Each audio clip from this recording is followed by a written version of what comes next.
RCC का ये बहुत ही इंपॉर्टेंट लेक्चर है। इसमें हम वर्किंग स्ट्रेस मेथड में बीम को डिजाइन कैसे करते हैं ये सारे स्टेप समझ लेंगे। इसको करने के बाद, एक बार इस लेक्चर को पूरा कंप्लीट करने के बाद, वर्किंग स्ट्रेस मेथड से बीम डिजाइन करने का कोई भी क्वेश्चन हमसे छूटेगा नहीं। यहां पर सारे ही स्टेप्स एक ही पेज पर दिखाए गए हैं। इस पेज के अलावा बीम अगर हमें डिजाइन करनी है वर्किंग स्ट्रेस मेथड से, ध्यान रखना ये वर्किंग स्ट्रेस मेथड है। वर्किंग स्ट्रेस मेथड से अगर हमें बीम डिजाइन करनी है तो यहां से लेके यहां तक सारे ही स्टेप्स दिखाए गए हैं। जितने भी ये रेड डॉट हैं, 1 2 3 4 5 6 7 8 9 और ये 10, टोटल 10 स्टेप्स हैं।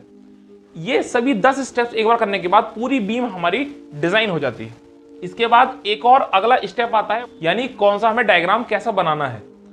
अब इसको वन बाय वन हम हर स्टेप्स को समझेंगे और ये स्टेप सारे कंप्लीट होते ही हमारा पूरा डिजाइन जो आरसीसी बीम का है वर्किंग स्ट्रेस मेथड से कंप्लीट हो जाएगा। सबसे पहले क्या है, हमें जो क्वेश्चन दिया होगा उस क्वेश्चन में हमें दो बातें दी होंगी। एक तो हो सकता है, देखो क्वेश्चन में हो सकता है डेटा और भी दे रखा हो एक्स्ट्रा, लेकिन मिनिमम से मिनिमम कितना डेटा वो आपको दे सकता है वो मैं आपको बताऊंगा। मिनिमम से मिनिमम वो आपको दो चीज तो देगा ही देगा। पहला तो वो देगा एल यानी क्लियर स्पैन। क्लियर स्पैन इसको वो एक और नाम से दे सकता है क्लियर लेंथ, या नॉर्मल वो लेंथ भी बोल सकता है, लेंथ ऑफ द बीम।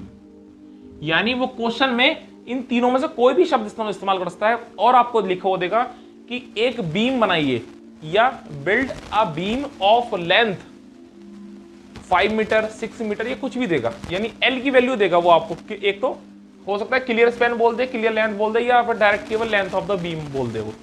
ये दूसरा एक आपको वो देगा लोड डब्लू, यानी लोड डब्लू। अब जो लोड उसने दिया है वो लोड कौन सा वो देगा लाइव लोड। इसका मतलब वो हमें देगा लाइव लोड WL, तो हमें WL देगा। ये दो चीज है मिनिमम जो वो आपको देगा ही देगा।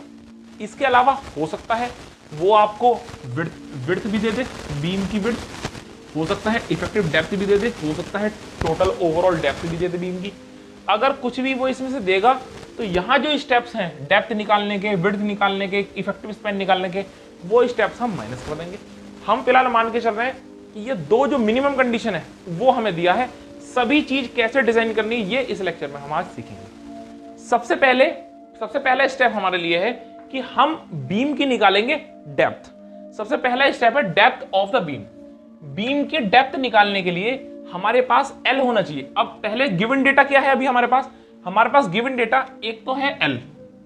अभी तक गिवन डेटा में हमारे पास एक तो है एल, दूसरा एक हमें उसने दे रखा है WL। ये दो चीजें हैं। पहले हम समझते हैं ये एल है क्या। दो ये कॉलम है, उन कॉलम के ऊपर एक बीम है हमारी। ये दो कॉलम है यानी ये सपोर्ट है, ये एक सपोर्ट है, ये एक सपोर्ट है। इन दोनों सपोर्ट्स के ऊपर बीम है। तो जो लेंथ होती है बीम की वो दो हो गई।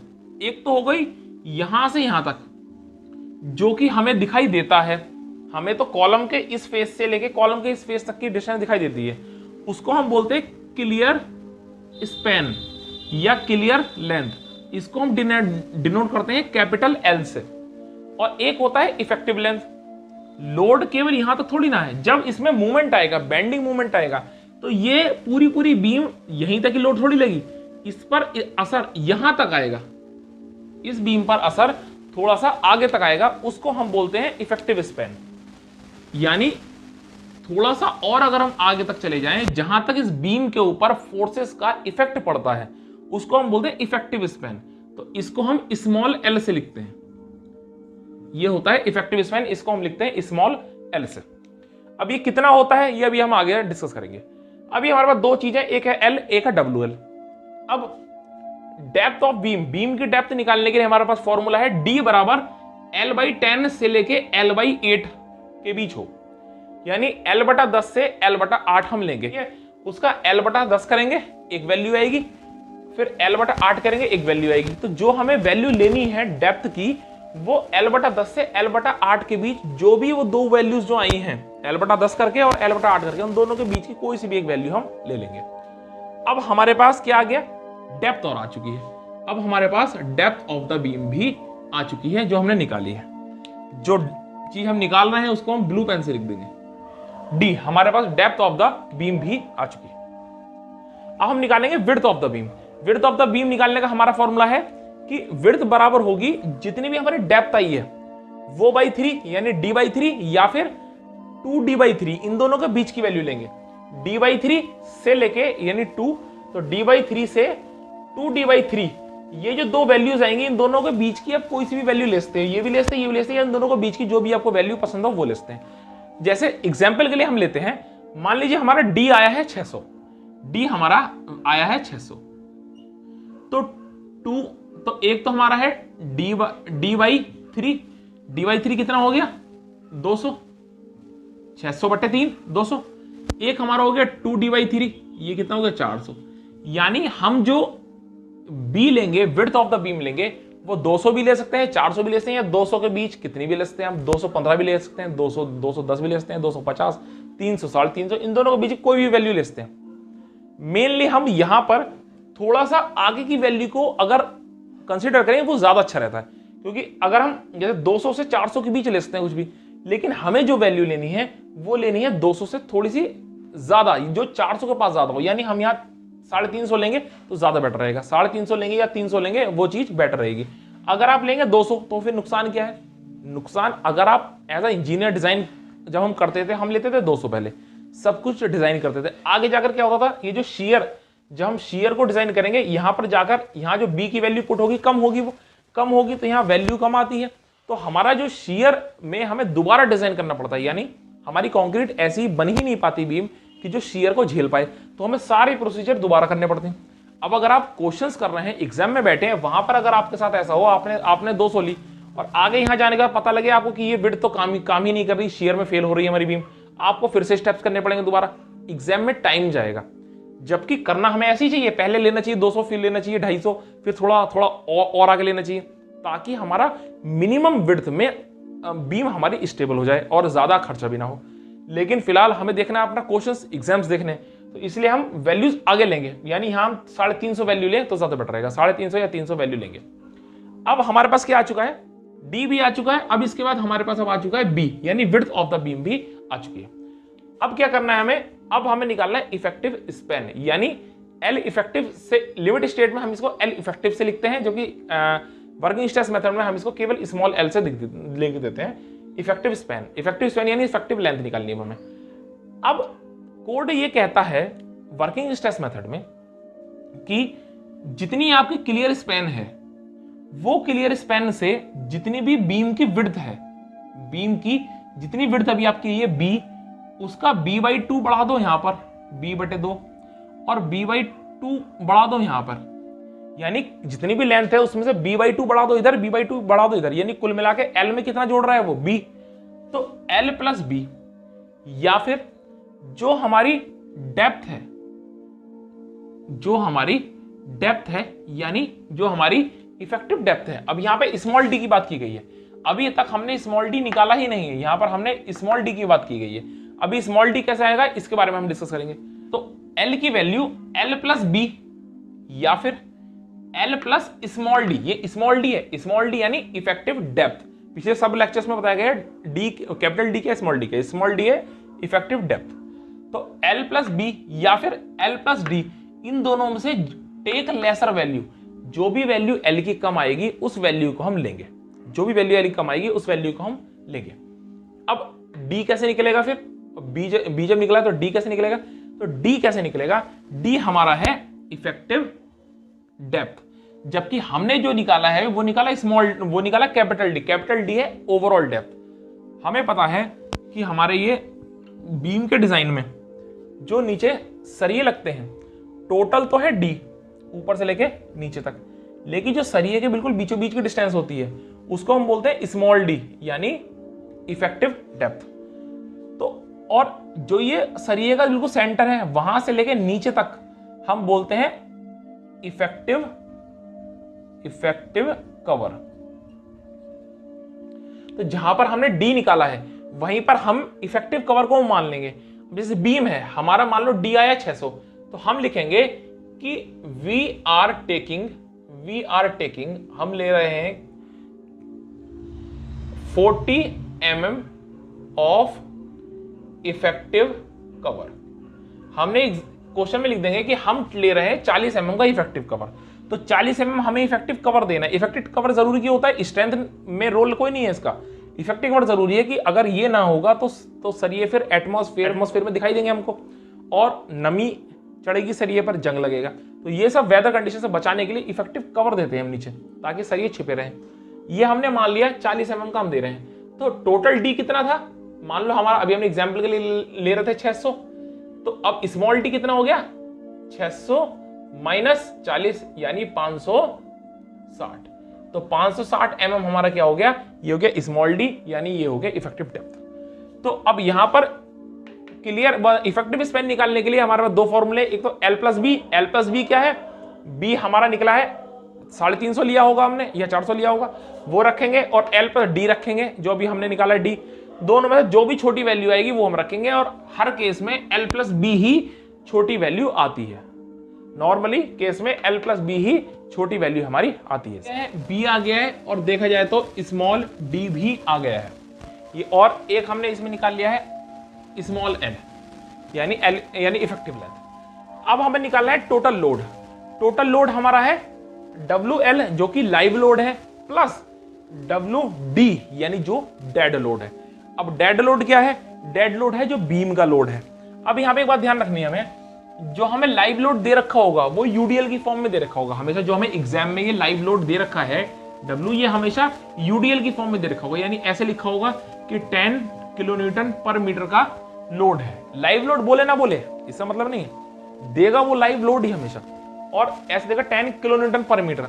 अब इसके साथ हमें ये क्या है? ये तो है WL यानी लाइव लोड, इसके साथ हमें ऐड करना है WD यानी कि डेड लोड। लाइव लोड की यूनिट क्या है? किलोन्यूटन पर मीटर, यानी UDL की फॉर्म में है, तो हमें डेड लोड भी UDL की फॉर्म में ही देना पड़ेगा। टोटल जो बीम है हमारी, पूरी बीम है,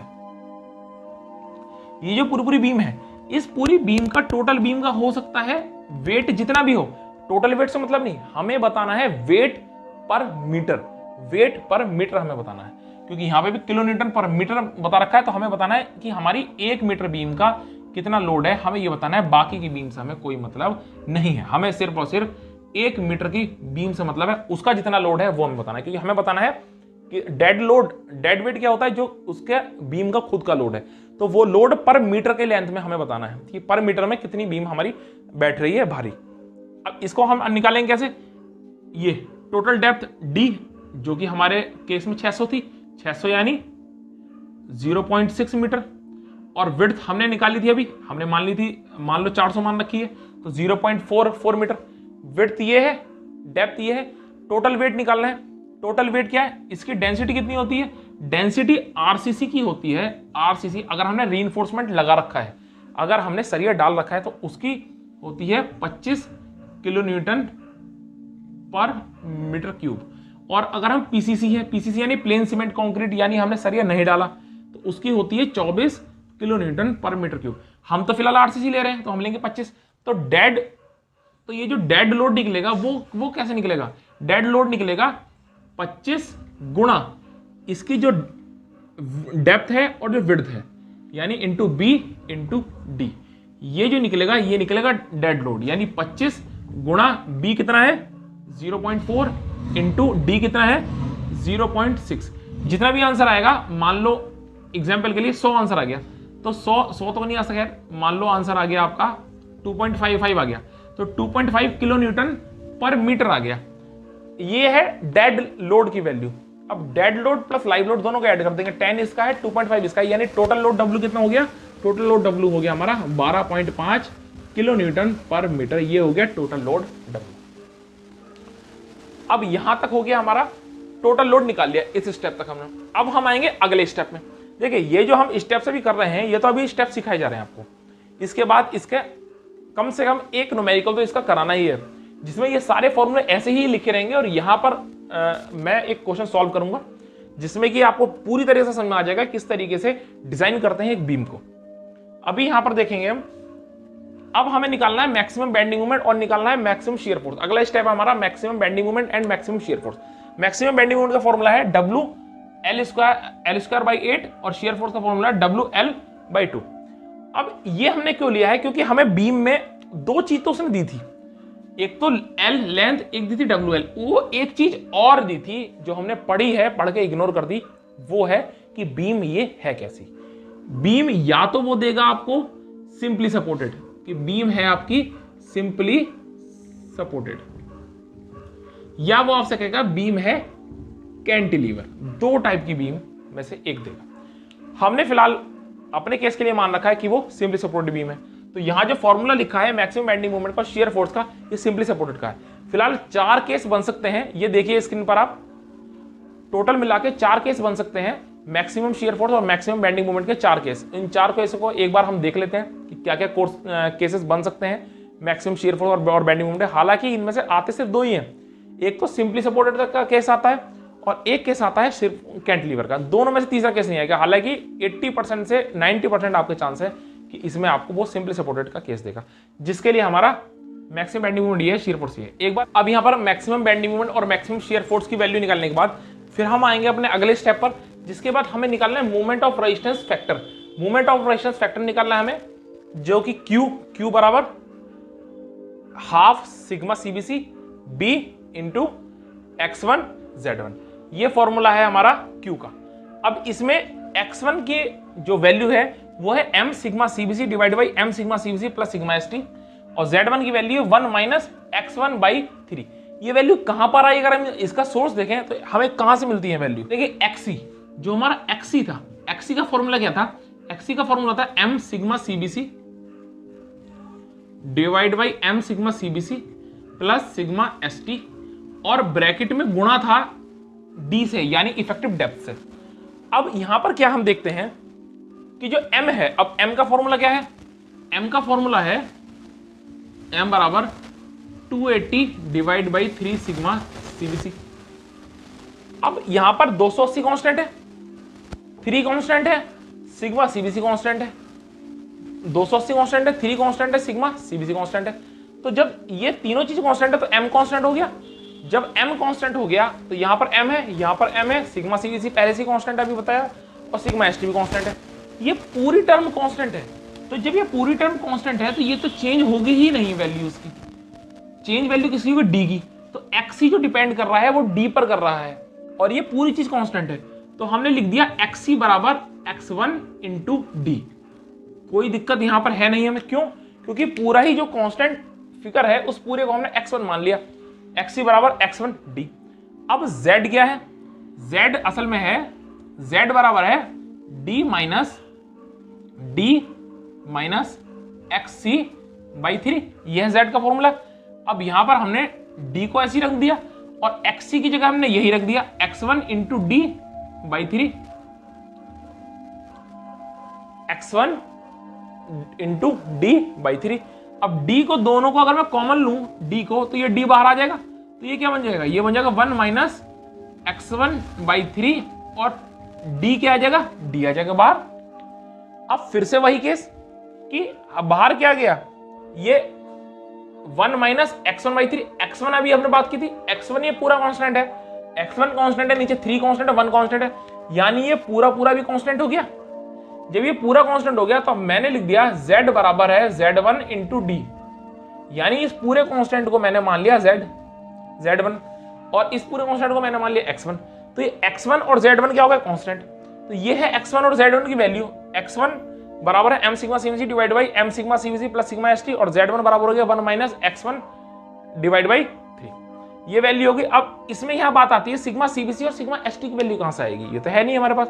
तो सिग्मा CBC और सिग्मा ST की value, sigma CBC and sigma ST की वैल्यू हमें मिलेगी IS कोड से। सिग्मा CBC और सिग्मा ST की वैल्यू हमको मिलेगी IS कोड से, IS 456-2000, IS 456-2000 के पेज नंबर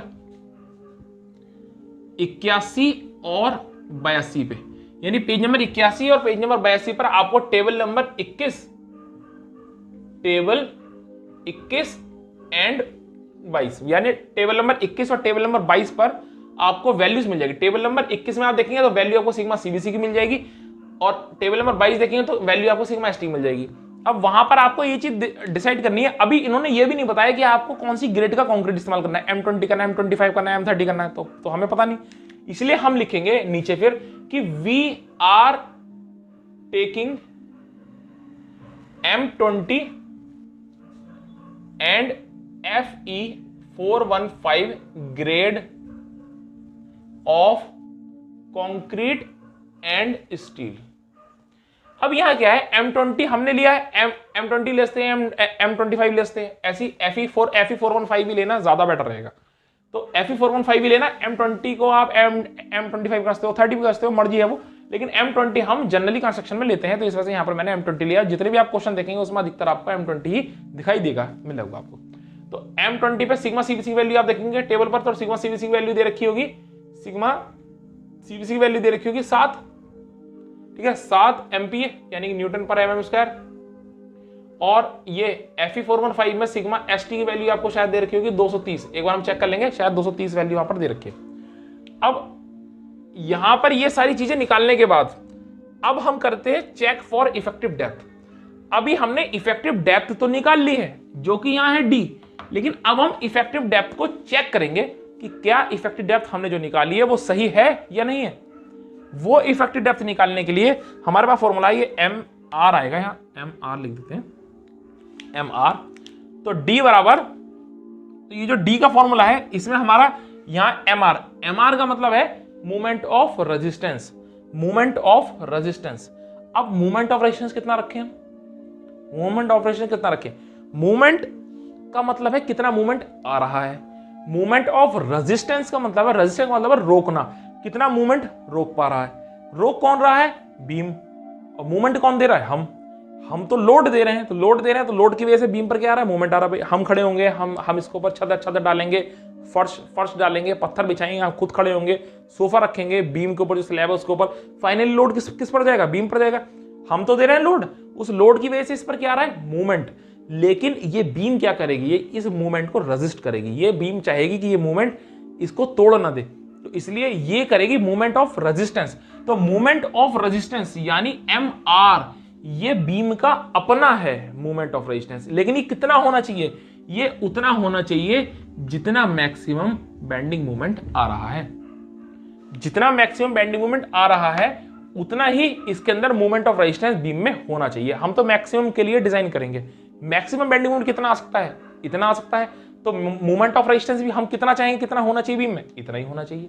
दोनों चीजें अलग अलग हैं, मूवमेंट ऑफ रेजिस्टेंस अलग है, मूवमेंट ऑफ रेजिस्टेंस है जो बीम जो झेलेगी, कितना झेल सकती है, कितना रेजिस्टेंस है उसमें, जबकि मैक्सिमम बेंडिंग मूवमेंट कितना आ रहा है। लेकिन हम MR की जो वैल्यू रखेंगे वो रखेंगे यही जो कि यहाँ पे मैक्सिमम बेंडिंग मूवमेंट में आई थी।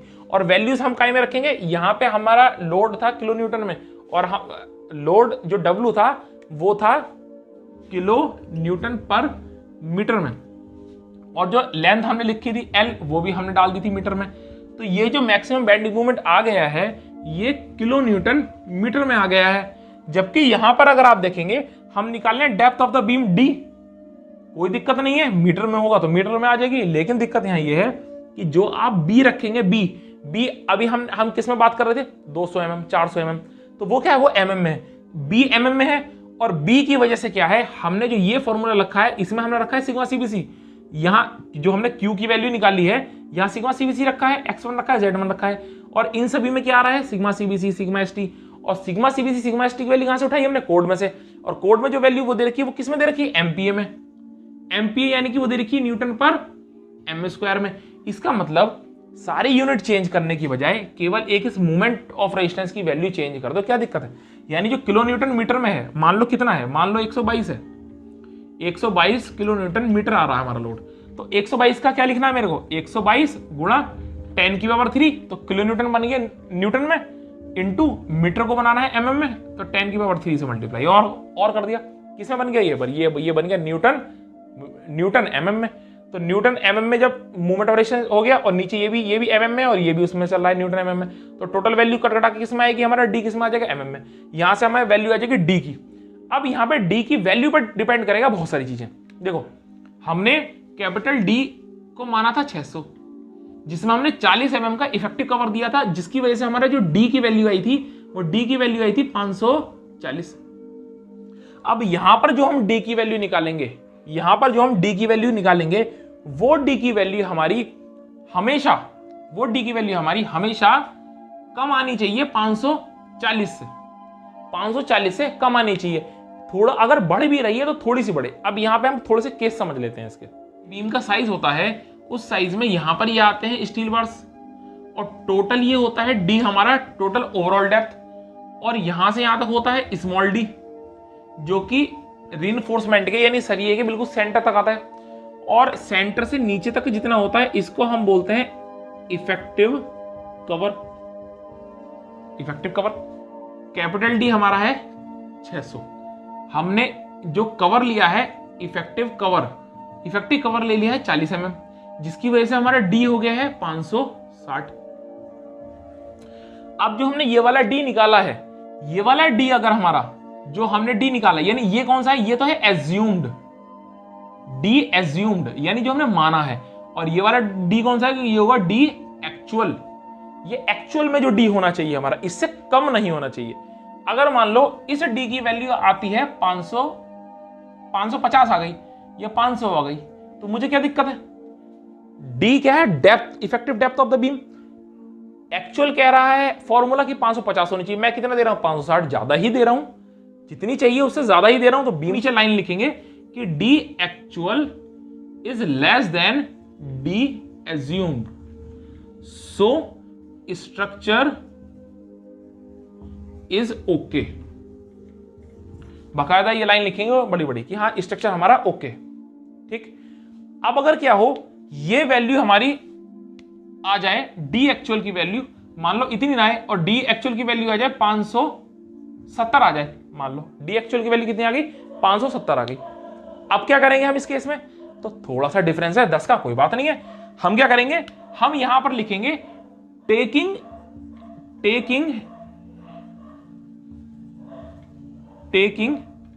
Effective cover 30 mm।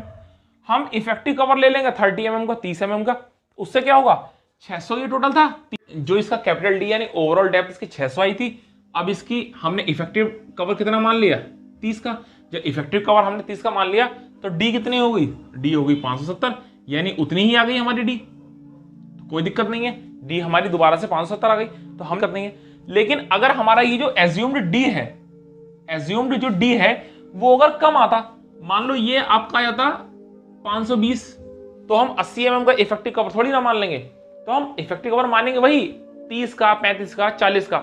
लेकिन ऐसे केस में हम जो इफेक्टिव डेप्थ है वो 520 ना मानकर 560 मान लेंगे, तो हमने डी मान लेंगे 560, डी मान लेंगे 560, और बाकी सब वही इफेक्टिव कवर हमारा हो जाएगा 40, ऐसा कर लेंगे।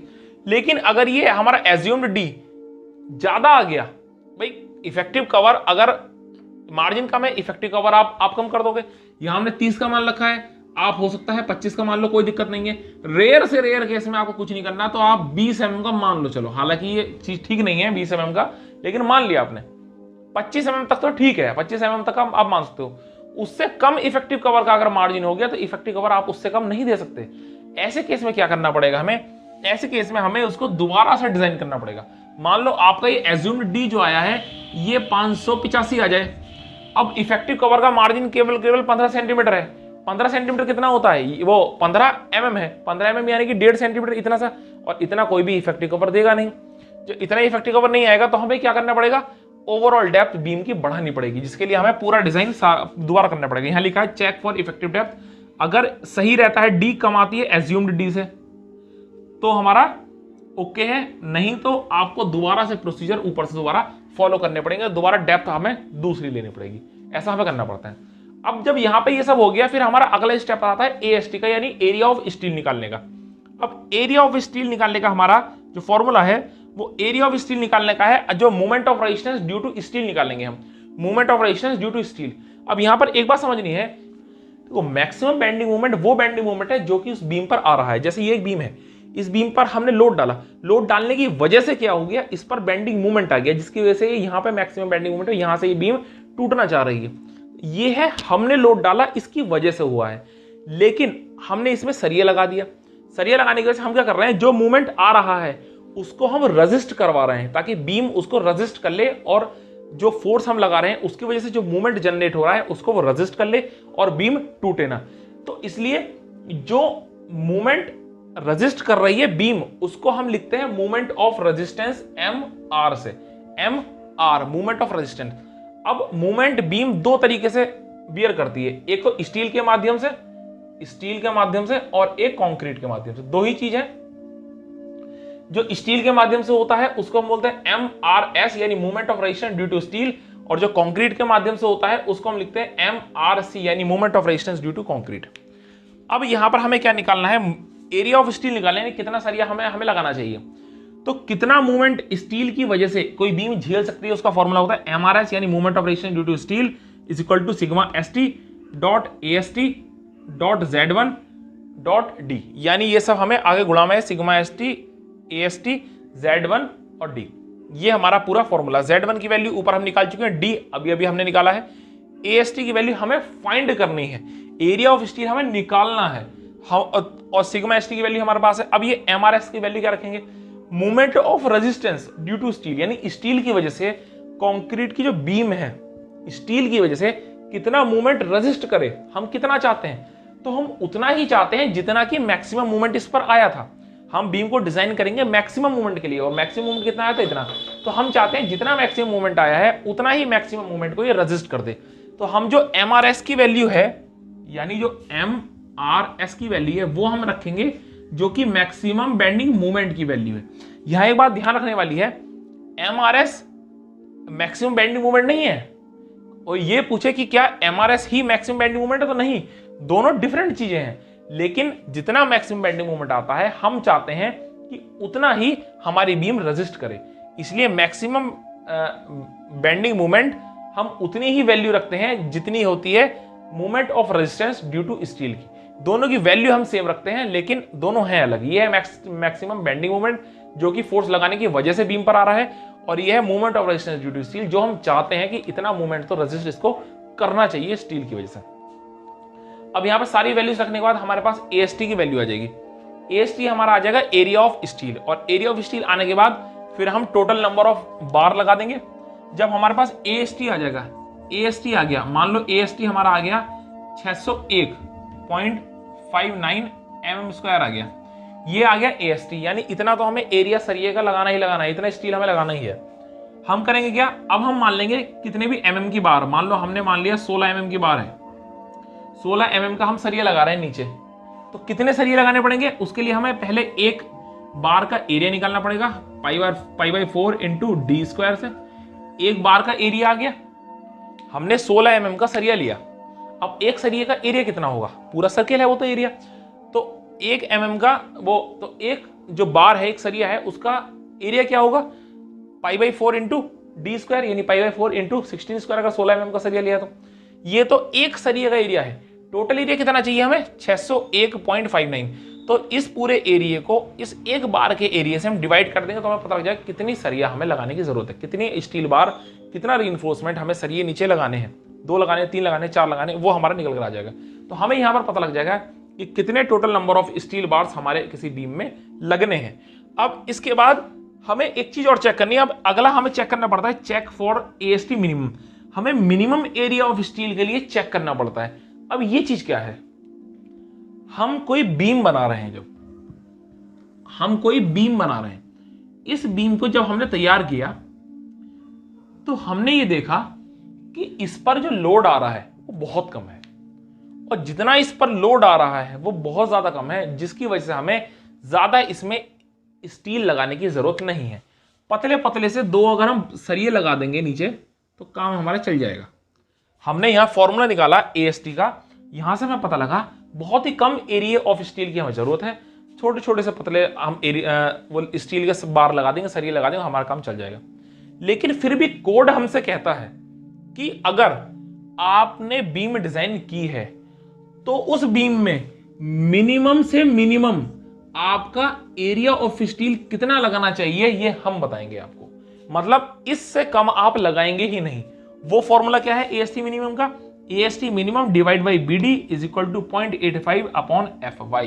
यहां पे FY है कैरेक्टरिस्टिक स्ट्रेंथ ऑफ स्टील, जिसकी वैल्यू नॉर्मली क्वेश्चन में आपको 415 मिलेगी। सिग्मा ST अलग है। सिग्मा ST हमने पेज नंबर 82 से कोड के जो टेबल नंबर 22 है वहां से निकाला था, वो है सिग्मा ST। ये है FY यानी कैरेक्टरिस्टिक स्ट्रेंथ ऑफ स्टील, जो कि 415 नॉर्मली क्वेश्चन में आपको मिलेगा। ये आप 415 का स्टील लेंगे क्योंकि वो HYSD स्टील है, हाई यील्ड स्ट्रेंथ डिफॉर्म्ड बार है। AST मिनिमम अब उसने कोड ने दिया क्यों है? क्योंकि देखो पूरा यहां से यहां तक कंक्रीट है, अगर मैं इसमें सरिया लगाऊं ही ना तो क्या होगा, ये कंक्रीट इतना लंबा टेंशन झेल ही नहीं पाएगा और नीचे गिर जाएगा। कंक्रीट को बांधे रखने के लिए भी मिनिमम कुछ एक स्टील होगा, सरिया, जो कि कंक्रीट को बांधे रखने के लिए जरूरी है ताकि वो कंक्रीट गिर ना जाए नीचे। तो इसलिए हमारा कोड बताता है हमें कि आपका कितना भी कम लोड हो, लेकिन इस यहां जो AST मिनिमम आएगा इससे कम तो आपको एरिया ऑफ स्टील लगाना ही नहीं है। तो हम यहां पर AST मिनिमम की वैल्यू निकाल लेंगे। यहां पे पॉइंट FY यहां पे लग रखा जाएगा 415 नॉर्मली क्वेश्चन में, यहां B की वैल्यू, D की वैल्यू, यहां AST मिनिमम आ जाएगा। अब जब मान लो AST मिनिमम हमारा आया 403.2 mm²। अब हम चेक करेंगे कि जो हमने AST दिया था, अभी ऊपर जो हमने यहां AST निकाला था वो कितना आया था, तो वो आपका AST आया था 601। अभी हमने एग्जाम्पल के लिए लिया था 601 कुछ mm²। तो आप देखिए AST मिनिमम कम है और AST ज्यादा है, तो ये तो सेफ है, कोई दिक्कत नहीं है भाई। मिनिमम एरिया स्टील 403 चाहिए था, जबकि हमने दिया है 601, तो हमने तो ठीक दिया है, कोई दिक्कत नहीं है। तो हमारा डिजाइन हो गया ओके। अगर मान लो यही उल्टा हो जाता, यानी AST मिनिमम होता ज्यादा और मान लो जितना हम एरिया लगा रहे हैं वो होता कम, होता 201, फिर क्या करते हैं हम? ऐसे केस में भले ही जरूरत हमें 201 की है, लेकिन कोड ने कहा है कि मिनिमम तो एरिया इतना स्टील का लगाना ही लगाना है, तो हम क्या करते हैं, हम जो AST मानते वो मानते ये वाला AST मिनिमम वाला, और हम 403.2 mm² के हिसाब से अब सरिया डिजाइन करते हैं, और दोबारा से हमें बताना पड़ता है कि कितना सरिया उसमें लगेंगे इस एरिया के हिसाब से, क्योंकि इतना तो मिनिमम हमें देना ही देना है। हालांकि ये केस नहीं आता, कभी भी लोड इतना ज्यादा आपको मिल ही जाता है कि AST मिनिमम हमेशा कम ही बैठता है। अगर कभी AST मिनिमम आपका ज्यादा बैठ जाए तो एक बार क्वेश्चन को दोबारा से चेक कर लेना, हो सकता है मिस्टेक आपने की हो, या हो सकता है एग्जामिनर आपको घुमाने के लिए दिया हो, लेकिन नॉर्मल लेवल के अगर आप बीटेक या पॉलिटेक्निक के एग्जाम देंगे तो उसमें वो ऐसा नहीं करेगा। कंपटीशन लेवल में भले ही ऐसा कर सकता है, वो चेक करने के लिए कि आप कितने अवेयर हैं इस अपने डिजाइन को लेकर, लेकिन नॉर्मल क्वेश्चन में ऐसा नहीं होता। अगर ऐसा हो रहा है, AST आपका ज्यादा बैठ रहा है, अगर AST मिनिमम अगर आपका ज्यादा बैठ रहा है, तो इसका मतलब है कहीं ना कहीं हो सकता है आपने मिस्टेक छोड़ दी हो। इस साइड के हमने जितने भी हमारे फॉर्मूले थे, जितने भी स्टेप्स थे, वो हमने सीख लिए हैं। यहां तक हमने बीम का, अब तक हमने बीम का ये नीचे का सरिया कितने mm के बार डलेंगे ये हमने सीख लिया है।